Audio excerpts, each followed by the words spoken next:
But you're watching BBC News, and let's turn to another story that has just broken in the last half an hour or so that I brought you, which is that the right-wing US broadcaster Fox News says it's parted company with Tucker Carlson, one of its most popular and controversial presenters. A statement said Mr Carlson had made his last appearance on the network already. It didn't say why. Well, the announcement comes days after Fox News agreed to pay almost $800 million to settle a lawsuit over its coverage of the 2020 presidential election. Well, let's head to Michelle Fleury. She has the latest there on this breaking story. And Michelle, that is quite a development. It certainly is, Matthew. I mean, look, Fox is essentially breaking up with one of its biggest stars.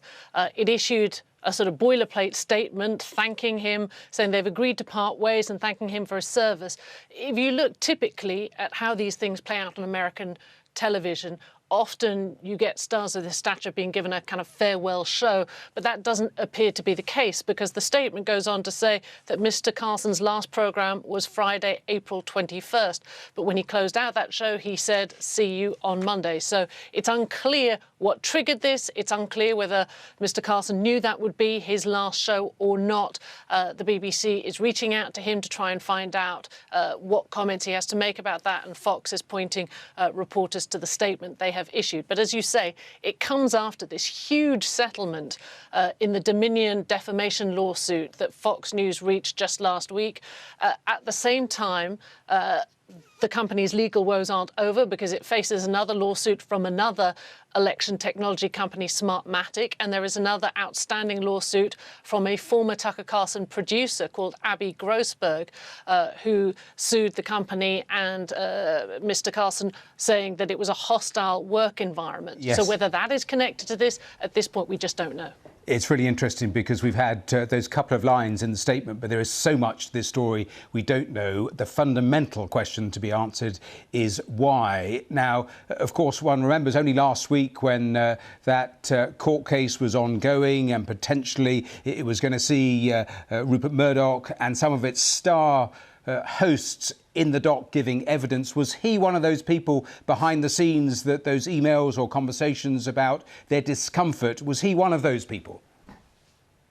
I mean, he was certainly one of those. And I don't know if you remember, we talked, and there was a lot of talk about emails and text messages from Tucker Carlson that were revealed during the discovery process that takes place typically ahead of trials like that, in which they revealed that while he was saying one thing publicly to his viewers privately, he expressed disdain for former President Donald Trump.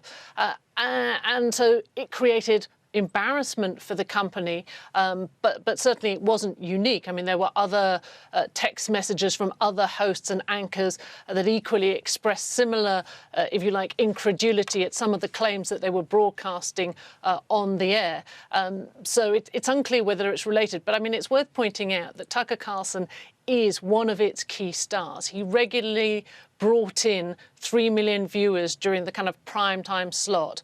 And so I think you can't underestimate the dollar impact this could have on Fox News going forward. It doesn't rely, like other cable networks, so much on digital advertising revenue. It relies on the fees it gets from the cable companies to carry Fox News. Yes. And will they be as attractive a proposition without Tucker Carlson? Michelle Fleury, thanks very much. The latest there from New York.